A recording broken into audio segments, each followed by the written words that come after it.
Oke, selamat datang kembali di channel Wiku Hermawan ya, channel belajar ilmu-ilmu IT. Tapi sebelumnya,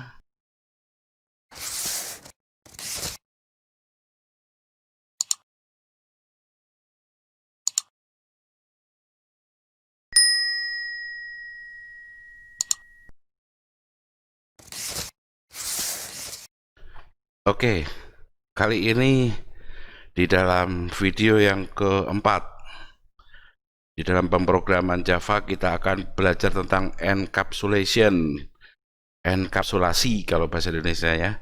Kata dasarnya kapsul. Apa itu kapsul?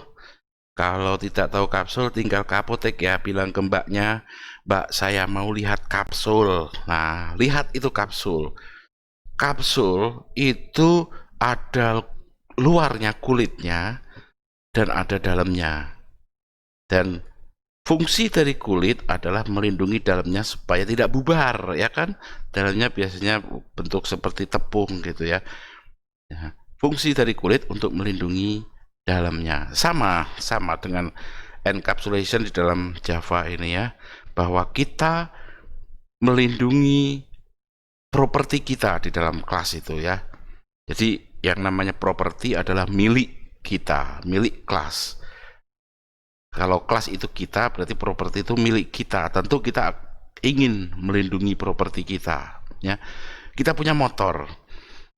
Kita tidak ingin orang sembarangan memakai motor kita kan.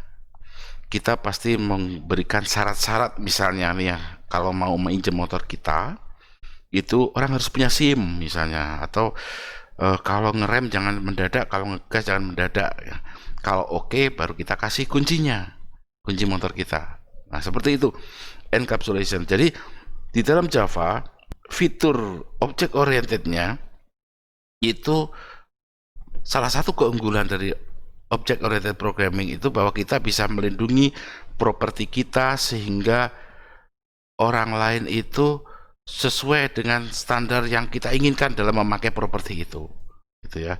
Di dalam kelas kita bisa memasang encapsulation itu. Nah, bagaimana caranya kita memasang sebuah encapsulation di dalam kelas ya? Kita kemarin-kemarin sudah belajar kelas itu isinya properti dan metode atau variabel. Variabel properti adalah variabelnya objek yang nanti diciptakan. Oke, kita sebut sekarang properti ya. Jadi kelas itu punya properti dan metode. Properti apa yang dimiliki oleh kelas dan metode apa yang dilakukan oleh kelas. Jadi properti itu nanti akan menjadi milik objek, metode itu akan menjadi apa yang bisa objek lakukan. Nah, seperti itu. Nah, oke. Encapsulation berfungsi melindungi properti di dalam kelas. Itu fungsi utama sebenarnya ya. Fungsi utama sebuah encapsulation adalah bagaimana melindungi properti di dalam kelas, karena seringkali ya di dalam properti itu adalah data-data yang sensitif misalnya, yang kalau sembarangan kita mengaksesnya akan membubarkan aplikasi kita. Oke, bagaimana caranya mengenkapsulasi itu? Pertama, menggunakan access modifier private pada properti. Propertinya kita kasih private. Ke dalam belajar kita waktu access modifier ya, kalau private itu berarti dia hanya bisa diakses di dalam kelas itu, di luar kelas tidak bisa, tidak terlihat properti atau metode yang kita kasih access modifier private. Nah, dengan properti kita kasih access modifier private, maka properti itu tidak terlihat di luar kelas. Terus bagaimana mengakses properti? Kita menggunakan setter dan getter untuk mengakses properti. Setter dan getter itu metode ya. Setter itu bagaimana mengisi properti, getter bagaimana mengakses isinya, mengambil isinya. Itu adalah metode setter dan getter. Nah, kita lihat sekarang kelas manusia. Kita punya string nama bertipe string dan usia bertipe int. Nah, kita memberikan access modifier private pada dua properti kita ini. Private string nama. Nah, jadinya kayak gitu lengkapnya. Dan private int usia. Private string nama tidak bisa diakses dari luar kelas karena private. Nah, bagaimana mengaksesnya? Dengan setter dan getter. Oke, seperti ini. Saya perhatikan untuk properti nama sebuah setter dan getternya. Kelas manusia ada private string nama dan private in usia. Private dua-duanya tidak bisa diakses dari luar kelas. Butuh mengakses properti itu. Kalau enggak ada gunanya kelas manusia. Oke, setter seperti apa? Seperti ini. Public void set nama. Nah, kita membuat sebuah metode akses modifier publik ya supaya bisa diakses dari mana-mana. Kemudian karena set nama dia tidak nge-return apa-apa, makanya kita pakai void. Ini nama metodenya. Ya, identifier untuk metode ini adalah set nama. Berarti dia berfungsi untuk mengisi properti nama. Nah, metode ini kita kasih parameter sebuah string. Ya, string apapun ini namanya terserah lah kalian mau x, y, z sebuah nama yang panjang sekali terserah di sini. Yang penting kita harus memasukkan sebuah string di sini. String itu akan dimasukkan ke dalam variabel namanya sebuah nama bertipe string ini. Nah, implementasi dari metode ini adalah this nama saya, this itu saya, titik itu adalah punya, artinya nama punya saya, berarti yang mana nama punya saya ini yang pakai private ini kan punya kelas ini private string nama, punyanya manusia nantinya ya, nama ini sama dengan diisi dengan sebuah nama. Mana sebuah nama ini? Parameter dari metode set nama ini sebuah nama. Kalau ini kalian ganti dengan x ya ini sama dengan x di sini ya, sama aja. Nah, sekarang getternya gimana? Kita pakai akses modifier publik kembali supaya bisa diakses di mana-mana, dan dia karena getter untuk mengakses, maka kita pakai return tipe string. Kenapa string? Nama bentuknya string. Kita harus berikan akses modifier yang sesuai string, dan ini adalah nama metodenya. Kemudian implementasi dari metode itu adalah mereturn nama, mengembalikan nama. Jadi yang isinya ini akan dikembalikan ke pemanggilnya metode ini nanti ya. Nanti waktu di praktek akan kelihatan seperti itu, seperti apa namanya return nama ini. Oke. Ada aturan di dalam Java Naming Convention untuk encapsulation ya. Jadi ini sebenarnya aturan yang dilanggar pun boleh, tapi saya bilang lebih baik diikuti, bukan lebih baik lagi, wajib diikuti kalau kalian ingin disebut sebagai programmer Java ya. Soalnya ini untuk keteraturan sehingga tidak membingungkan programmer yang lain pada saat mereka misalnya mengakses kode kalian. Terus kalau misalnya bekerja sama untuk membuat satu proyek besar, kalau aturan-aturan Java Naming Convention itu diikuti, maka kita akan seperti berbicara dalam satu bahasa gitu. Apa aturannya? Pertama, getter metode yang untuk mengambil data itu dimulai dengan is jika propertinya bertipe boolean. Misalnya nanti propertinya namanya baik ya, private string baik, apakah baik true atau false kan misalnya, atau punya mobil misalnya, propertinya punya mobil, kemudian itu jawabannya kan true dan false, ya atau tidak. Nah, getternya itu dimulai dengan is, berarti misalnya itu return punya mobil, yaitu berarti propertinya bertipe boolean, maka getternya dimulai dengan is, kemudian diikuti dengan nama properti. Yang kedua, getter method itu dimulai dengan get, seperti tadi yang saya praktekkan ya, yang saya tunjukkan tadi ya. Jika properti tidak bertipe boolean, diikuti nama properti, sama ya, kayak tadi get nama, propertinya namanya nama, get nama. Kalau propertinya namanya usia tadi, maka getter metodenya adalah get usia.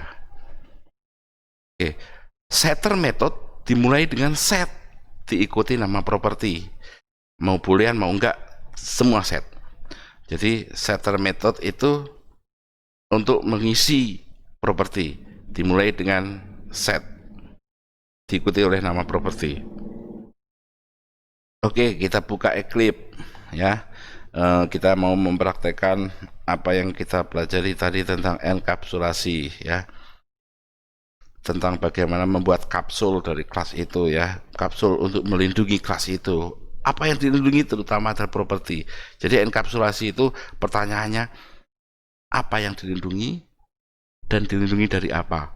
Kita melindungi properti, dilindungi dari akses ke dalam properti itu. Jadi mau ngambil, mau setting itu dikendalikan oleh setter dan getter seperti yang tadi saya bilang. Jadi kita melindungi properti dengan metode. Kita buat project baru. New.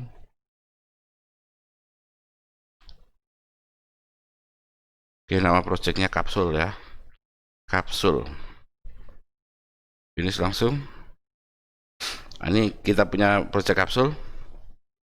Kita bikin sebuah kelas seperti tadi saja ya, manusia. Finish. Nah, saya punya kelas manusia. Saya punya dua buah properti, yaitu string nama dan privat in usia. Oke, di sini saya buat privat. Properti nama dan usia tidak bisa diakses dari luar. Terus bagaimana mengaksesnya? Kita berikan metodenya, yaitu setter dan getter tadi. Pertama setter, oke. Ya kita kasih jelas publik ya, supaya bisa diakses dari mana-mana. Public void set nama, parameternya string misalnya x, oke, terserah apa namanya itu ya, itu parameter saja. This nama adalah x itu. Nah, saya nyebut seperti itu. Kemudian setter untuk usia, public void set usia. Nah, nama metode juga harus mengikuti Java naming convention ya. Kata pertama dimulai dengan huruf kecil, kata selanjutnya dengan huruf kapital, seperti itu. Berarti kita harus kasih parameter in y misalnya ya. Terus bagaimana implementasi metode itu? This usia adalah y, seperti itu. Kemudian kita kasih getter, public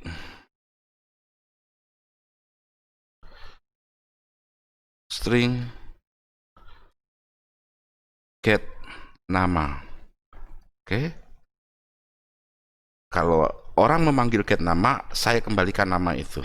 Return nama. Kenapa get nama ini bisa mengakses nama? Ya, dia di satu kelas dengan properti nama. Kalau satu kelas, privat pun bisa ke akses juga kan. Public in get usia. Oke. Return usia. Nah, ini adalah standar untuk memasukkan atau membuat sebuah enkapsulasi dari sebuah kelas ya. Kita punya dua properti, nama, usia, kemudian kita bikin setter dan getternya. Mengaksesnya, kita tidak bisa mengakses nama langsung. Kita harus membuat setter dan getter. Misalnya nih, saya buat ya, new eksekusi, sebuah kelas namanya eksekusi ya. Oke, saya langsung pakai public static void main ya. Nah, di sini saya bikin manusia saya buat objek manusia. Biasanya saya pakai titik koma gitu ya, saya langsung saja ya, sama dengan new manusia misalnya. Oke, di sini biasanya saya manusia saya titik dua, saya sama dengan new manusia ini sama aja, cuma digabung saja supaya lebih irit baris ya. Nah, sekarang kemarin kita mengeset nama, memasukkan nilai dari variabel nama itu, properti nama itu kita langsung, karena kemarin properti nama access modifiernya kalau nggak publik default ya, jadi bisa diakses dari luar. Coba saya nama sama dengan misalnya Wiku, terjadi error di sini. Kenapa error? Nama tidak kelihatan, not visible katanya. Ya kenapa gak kelihatan? Karena privat. Terus bagaimana saya mengisi? Pakailah setternya. Saya set nama. Nah, set nama mensyaratkan kita memasukkan sebuah string sebagai parameter. Kita lihat di sini. Set nama harus ada sebuah string di sini. String pakai petik 2. Petik kasih Wiku. Nah, di sini saya sudah ngeset nama. Nah, mengambilnya pakai apa? Pakai getter. Langsung saja ya. System out print and saya get nama. Oke, dengan ini tidak ada error. Kita jalankan eksekusi di konsol, akan keluar Wiku. Wiku dari mana? Nah, ini saya set nama. Kalau set nama, saya kasih parameter sebuah string Wiku. Berarti parameter itu akan menjadi pengisi dari properti nama. Nah, sekarang saya get nama, saya kembalikan ini, isinya ini, return nama. Saya cetak di sini sistem print line, saya get nama. Keluarlah Wiku. Nah, kalau yang kita sebelum belajar enkapsulasi, saya langsung seperti tadi, saya titik nama Wiku. Sistem output lain saya titik nama. Nah, misalnya kita kasih usia misalnya. Saya set usia sebuah int. Nah, sebuah int wajib ada kalau kita manggil set usia. Kalau tidak kita isi, kita kosongkan 0 dia. Oke, set usia misalnya 30. Kemudian saya tampilkan lagi. Saya kopas aja, males ngetik ya. Saya get usia. Oke, jadi saya udah masukin nama Wiku dan usia 30 pakai metode setternya. Kemudian saya ambil untuk saya cetak ke konsol pakai get nama dan get usia di sini. Getternya ini ya. Kita coba cetak sekarang. Wiku 30. Oke. Lalu kalian pasti bertanya, terus apa bedanya kita pakai ini publik dengan ini privat dikasih setter dan getter kalau seperti ini? Ya, ini kan sama saja. Ini apalagi kita ini capek membuat seperti ini, capek ya. Udah jadi ini bikin publik. Toh sama aja, kita kasih nama apapun dia akan tampil. Misalnya ini gak tahu deh. Nah, namanya gak tahu deh. Usianya adalah minus 30. Usia minus 30 gimana caranya? Tapi dia oke. Gak tahu deh dan minus 30. Ternyata tidak bisa difilter ya. Oke. Fungsi dari metode itu adalah metode getter, setter ini adalah memfilter masukan. Nah, kenapa kalau kita pakai metode kita bisa memfilter? Karena metode punya implementasi. Yang diantara tanda kurung kurawal ini kan implementasi dari metode itu. Kita bisa implementasikan. Misalnya nih, usia. Saya nggak mau negatif. Kalau negatif saya nggak mau ngisi ini. Nah, kita bisa buat sebuah implementasi di sini. Seperti ini implementasinya ya. Sebelum kita di usia, kita hapus dulu. Kita buat implementasi if. Misalnya Y kurang dari sama dengan 0. Jika Y Oke, kurang dari 0 karena usia mungkin 0. Oke ya. Jika ini, maka di konsol, misalnya, jangan di konsol ya, usia kita kasih 0 misalnya. Usia, kan 0.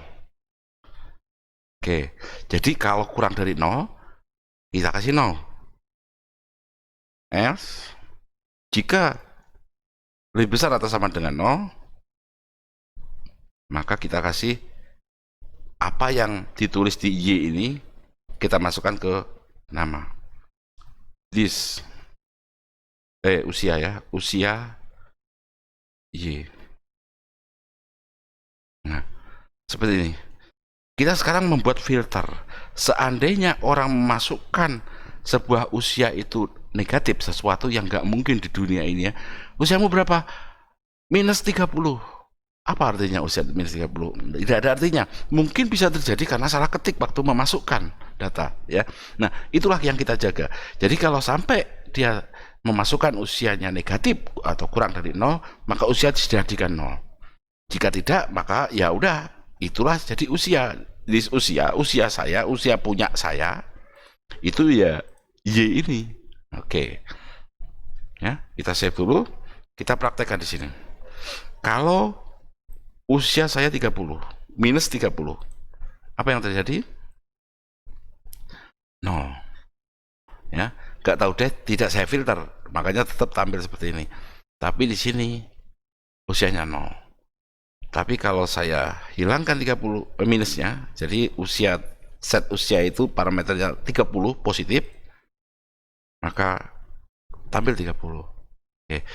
Ini salah satu contoh sederhana ya, memanfaatkan sebuah metode, karena metode itu punya implementasi, itu yang kita manfaatkan.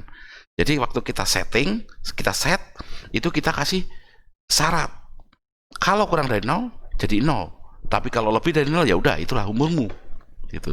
Karena kamu nggak mungkin umurnya negatif kan gitu. Nah, itu implementasi dari metode set usia itu.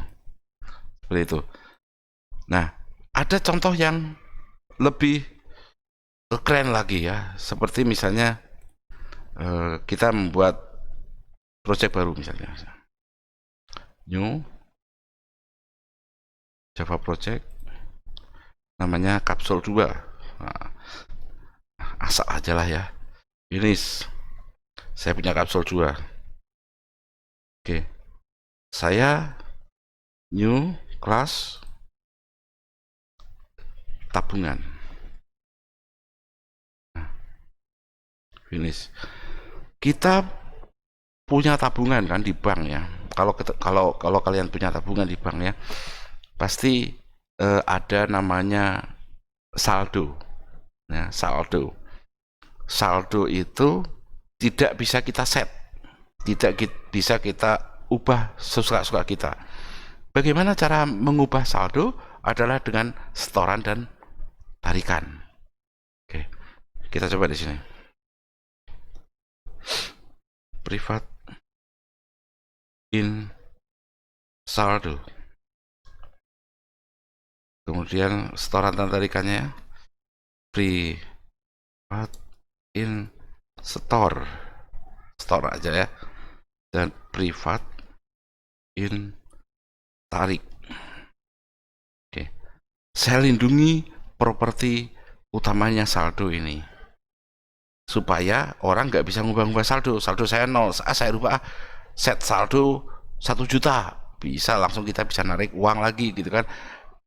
Kalau bisa misalnya seperti itu, banknya bisa bangkrut ya. Suka-suka kita bikin saldo. Nah, di sini makanya kita lindungi properti saldo sehingga tidak bisa diakses dengan setter suka-suka dia. Gitu ya. Misalnya sekarang kita buat set store. Kita mau membuat metode setter untuk store yang isinya adalah pada saat orang store uang ke bank itu. Oke. Publik void set store. Salah ya, store. Berarti in setoran misalnya. Oke. Sekarang kita tujuannya melindungi saldo. Jadi berapa setorannya, maka kita tambahkan ke saldo. Maka seperti ini. Saldo sama dengan saldo plus setoran. Nah, seperti ini. Atau kita pendekkan, kalian pasti udah tahu tentang bagaimana memendekkan saldo sama dengan saldo plus setoran ya. Saldo plus sama dengan setoran. Sama saja ya. Oke. Kemudian kalau saya tarikan, oke, tarikan publik void set tarik. Oke. Nah, di sini kita harus ngecek apakah saldo dia sesuai dengan tarikan. Sorry, ini harus ada. Dia mau narik uang berapa? Dan tarikan. Apakah saldo dia mencukupi untuk tarikan uang ini? Nah, kita harus cek dulu. If saldo kurang dari tarikan, kalau kurang, gimana caranya dia? Maka misalnya saya akan mencetak sebuah sesuatu di layar sistem out print ln, misalnya gini, saldo tidak cukup bos. Biar lucu dikit lah. Nah, kalau gak cukup S, kalau sesuai, maka saya akan mencetak di layar lagi.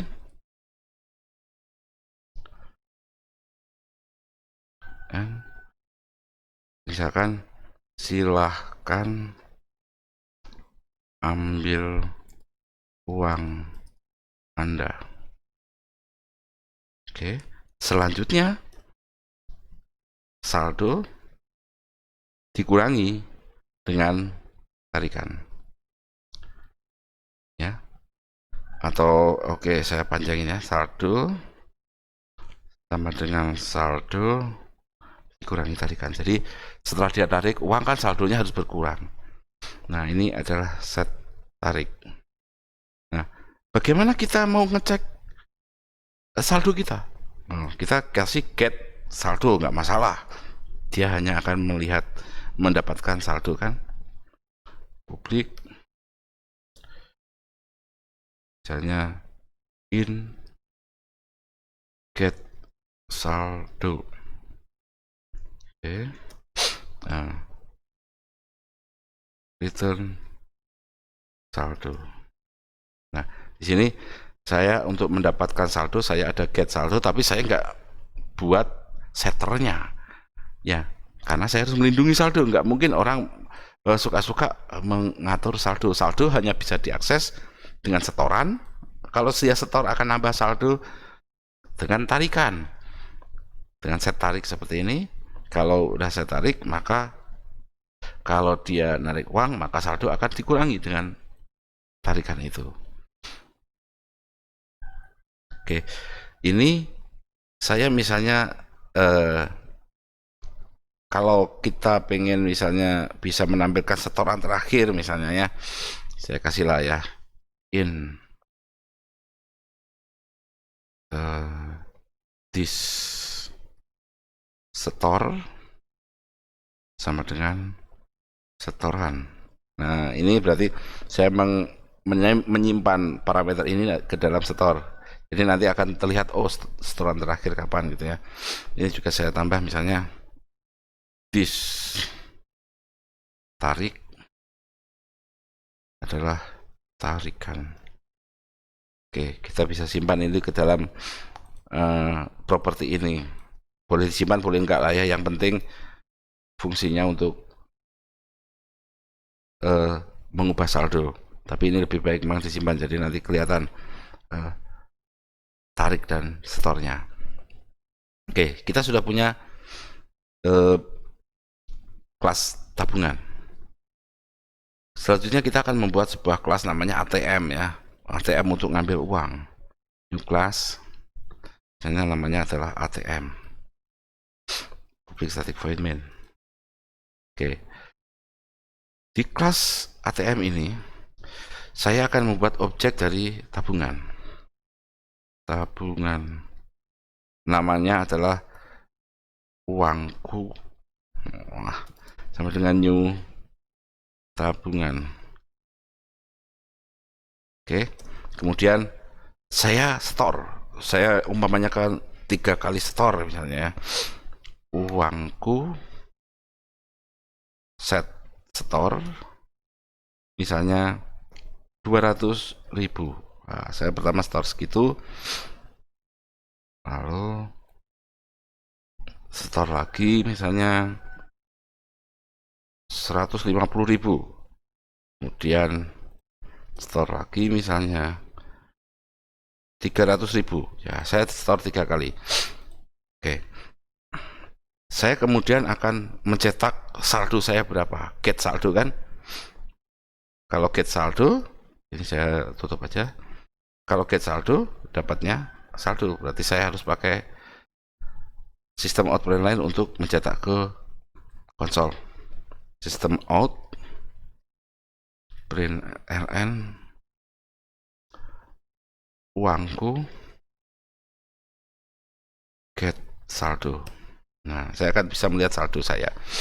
Bagaimana kita lihat? Coba kita lihat. Apakah saldo saya akan 650.000? Oh, saldonya ya 650.000 karena saya store 3 kali dan setiap store maka dia akan masuk ke saldo gitu ya. Kalau saya misalnya saya pengen mengeluarkan setoran itu, kita kembali ke kelas tabungan, public in get store misalnya ya. Nah, kita akan return store dan kemudian getter untuk tarik,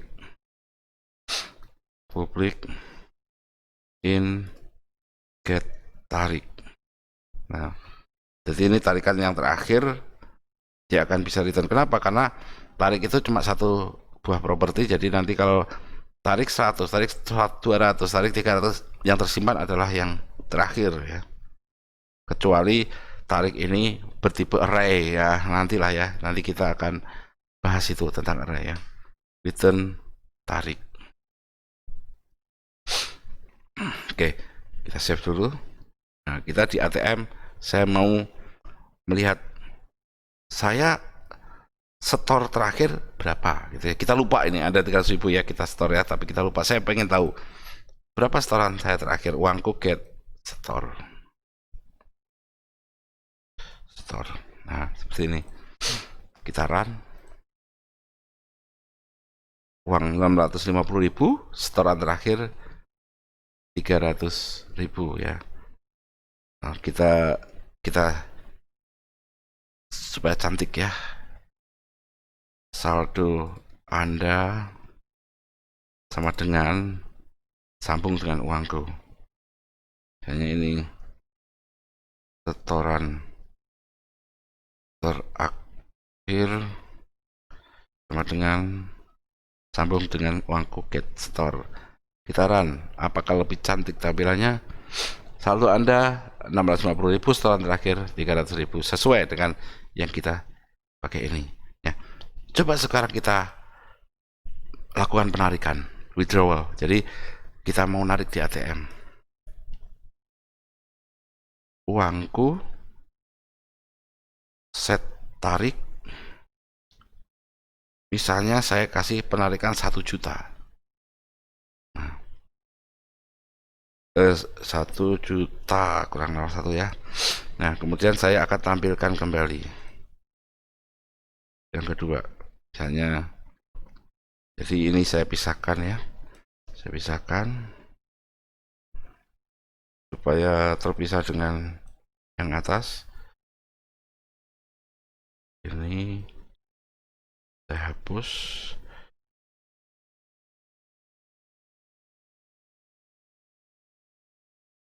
Oke, saya akan ngeprint sebuah garis supaya ada pisahnya. Di sini saya nabung 3 kali, saya cek saldo, saya cari setoran terakhir, kemudian saya tarik 1 juta. Kira-kira bisa nggak? Ya kan? Kita kan di sini sudah membatasi. Jika saldo kurang dari tarikan, maka dia harus ngomong saldo tidak cukup, bos. Kemudian kalau dia sesuai, misalnya saldo sama dengan atau lebih besar dari yang mau ditarik, maka dia akan mengeluarkan, silakan ambil uang Anda, bos. Nggak ada bosnya ya, silakan ambil uang Anda, kemudian saldo kita kurangi dengan yang ditarik itu. Nah, ini sedangkan ini dia narik 1 juta. Kita coba saldo ada terakhir ini, saldo setoran terakhir sini, saldo tidak cukup, bos. Saldo Anda ini dan setoran terakhir 300.000 masih ada ya. Oke, saya nggak perlu setoran terakhir ya, seperti itu. Ini saya pindah aja, saya pindah di sini. Oke, seperti ini. Saya coba lagi apakah lebih cantik. Oke, saldo Anda 650.000, saldo terakhir 300.000. Kemudian saya mau narik 1 juta, saldonya 650.000, maka dia mengeluarkan saldo Anda tidak cukup, bos. Saldo Anda 650.000. Oke. Nah, kalau sesuai, misalnya saya ngambil 100.000 saja. Nah, bagaimana dia? Saldo Anda 650.000, setelah terakhir 300.000, silakan ambil uang Anda. Karena udah sesuai ya dalam if tadi. Saldo Anda sekarang 550.000. Seperti itu.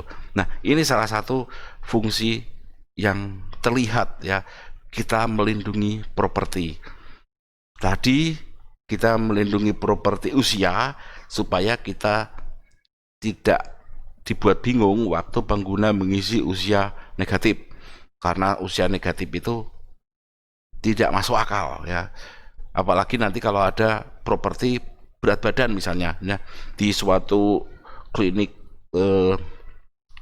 diet atau apa ya, klinik gizi lah ya, di sebuah rumah sakit misalnya ya, ada data tentang berat badan, sehingga dengan data itu sistem akan mengkalkulasi dia cara makannya harus kayak gimana supaya berat badan turun, misalnya udah kelebihan berat badan gitu ya. Kita punya properti berat badan bentuknya in. Nah, kita harus lindungi properti berat badan itu seperti kita melindungi properti usia yang tadi ya. Jangan sampai negatif. Misalnya salah ketik, bagian adminnya salah ketik, berat badan minus 100, maka sistem akan melihat berat badannya sangat kecil sekali, maka dia harus makan yang banyak katanya.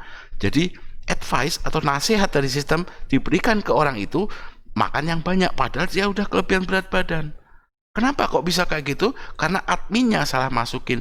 Dia mungkin agak ngantuk, dia pencet tombol minus, negatif. Makanya jadi berat badannya 100. Nah, supaya tidak terjadi hal seperti itu, maka kita harus melindungi properti berat badan itu. Seperti kita melindungi properti usia. Nah, seperti juga tabungan ini, kita lindungi saldo, kita nggak ada set saldo ya. Kadang-kadang setter kita tidak tulis kalau untuk mengubah nilai dari suatu properti itu kita harus menggunakan properti yang lain. Kita tidak bisa mengubah langsung ya. Ini jelas sekali. Kita nggak bisa mengubah saldo, kalau kita ubah ya banknya gulung tikar semua ya, tidak ada yang mau bikin bank gitu ya kalau orang bisa ngubah-ngubah saldonya sendiri. Saldo bisa dirubah lewat setoran dan saldo bisa dirubah lewat tarikan. Kalau dia setor ditambah, kalau dia narik ya dikurangi. Nah, dan kita bisa ngambil get saldo ya harus diambil dari saldo terakhir kita berapa, setoran terakhir dan tarikan terakhir. Seperti itu enkapsulasi ya, encapsulation, suatu fitur dari pemrograman berorientasi objek yang sangat berguna ya. Kita bisa manfaatkan kalau kita memang membuat sebuah kelasnya hanya seperti ini yang tadi ya. Ya ini jangan di itu ya, langsung saja ini di usia seperti ini, cuman set berarti mengisi, get mengambil, tanpa ada sebuah implementasi lanjutan untuk menyaringnya ya. Memang tidak ada keuntungannya kita bikin encapsulation seperti ini ya. Tapi kalau kalian lihat tabungan ini, jelas kelihatan encapsulation itu sangat berguna, fitur yang sangat berguna di dalam object oriented programming, terutama kita bahas adalah bahasa Java ya. Oke, sampai di sini video kita kali ini. Kalau Anda ada yang ditanyakan, silahkan tulis di kolom komentar ya. Jangan malu-malulah, silahkan tulis, tanya saja misalnya. Atau ada saran misalnya ya, saya pengen bahas masalah ini misalnya, garbage collector atau segala macam. Silahkan tulis di kolom komentar. Oke, selamat belajar dan terima kasih sudah menonton video saya sampai akhir.